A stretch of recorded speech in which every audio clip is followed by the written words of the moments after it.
Today I'm going to show you how to roll out a pâte à sucre and line a tart shell. It's perfect for filling with crème pâtissière and fresh fruits or a beautiful lemon curd. For this round tin, I'm going to start with a round dough. Just roll little bits and turn it. Just a few rolls and turn. I'm going to lift it up with the rolling pin, put my tart shell there, and allow it to fall into the tin.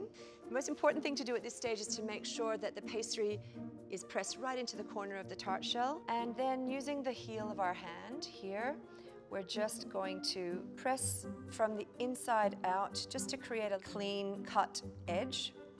So there we have a beautifully rolled tart shell. Then I'm going to use a fork just to dock the pastry. And by that I mean create some little holes through which the air underneath can escape.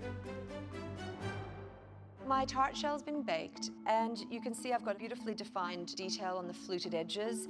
Then just take your favorite pastry cream and you want it to come at least 2/3 up the side of the tart shell. There we go. And I've got some lovely berries here. I'm just gonna arrange them for a lovely summer berry tart. I love fresh raspberries. Just a scattering of blueberries. Pile them high. It's the perfect way to showcase lovely fruits to make a tart like this. So there you have a really simple, elegant summer berry tart made with a sugar pastry crust.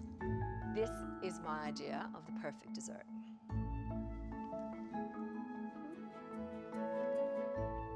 Mm.